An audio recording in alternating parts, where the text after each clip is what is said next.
গরমে মরে যাচ্ছি, এত গরম লেগেছে না।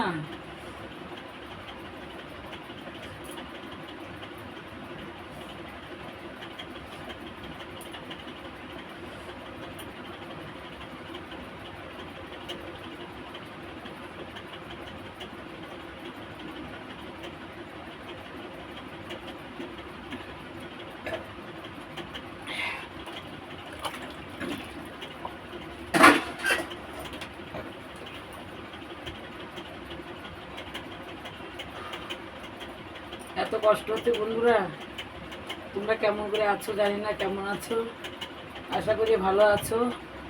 কিন্তু গায়ে র্যাশ বেরো গেছে, ঘামাচি বেরো গেছে, এত কষ্ট হচ্ছে না গরমে, ভীষণ গরম দিচ্ছে। তোমরা গরমে কেমন আছো কমেন্টে জানিও, তোমাদের ওখানে কেমন গরম। কিন্তু কলকাতায় খুব গরম।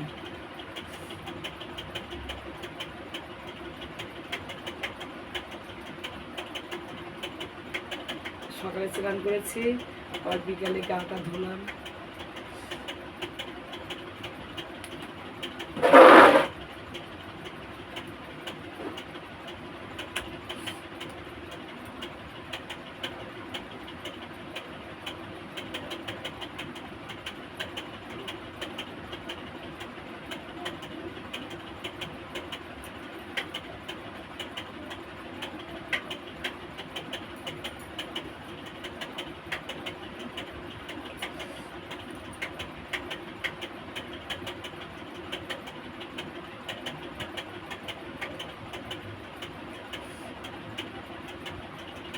আমার মনে হয় আম খেয়েছি, তার জন্য গা হাত পায়ে এইসব বেরোয়েছে, আমটা খাওয়া বেশি পড়ে গেছে,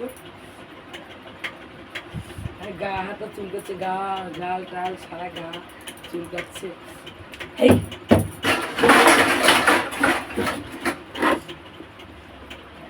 মানে ইঁদুর ঢুকেছে ঘরে, তাই তাড়ালাম। ছুঁচো ইঁদুর তো হলে পরে, ইঁদুর তো বিষ দিলে মরে যায়, কিন্তু ইঁদুর মারতে পাপ হয় নাকি, মারলে পারে। কিন্তু ইঁদুরের ওষুধ তবুও দিয়েছি, কী করবো, খুব জ্বালায়। ঘরের মধ্যে সব খাবার টাবার থাকলে উল্টো পাল্টা দিচ্ছে।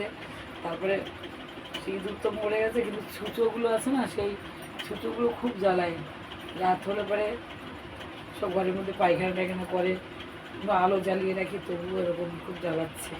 কিন্তু ছুঁচো মরে না, কিন্তু অনেক বৃষ্টি দিয়েছে, মরে না। কিন্তু জীব একটা মহাপাপ নাকি, কিন্তু না মেরে কী করবো বন্ধুরা, ভাত তরকারি যা থাকবে পুরো মানুষের মধ্যে আগলা করে খেয়ে নেবে পুরো। সেই জন্য দেখেছো খাবারটা কোথায় রেখেছি, হাতের হাঁড়িটাই কোথায় রেখেছি, দেখো হাতের হাঁড়িটাই কোথায় রেখেছি, একটা উঁচু জায়গায় রেখেছি। মাছের হাঁড়ি উঁচু জায়গায় রেখে রাখতে হয়, কী করে, করার কিছু নেই।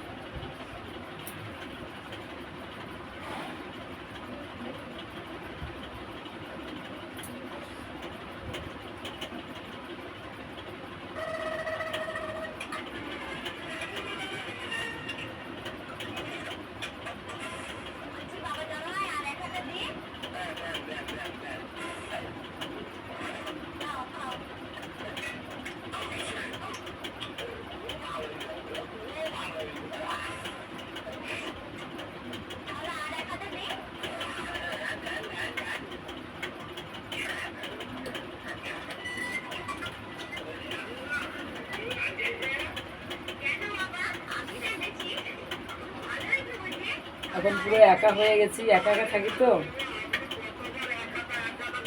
বাপের বাড়ি গেছিলাম, খুব আনন্দেই ছিলাম, সবাই মিলে একসঙ্গে, মা বোন ভাই টাই সবাই মিলে ছিলাম, ভাইজি। এখন পুরো একা হয়ে গেছে, ভালো লাগছে না। আর গরমে ভিডিওগুলো করতে ভালো লাগছে না, তবু বসে আছি, কী করবো, তোমাদের সঙ্গে পুরো কথা বলছি।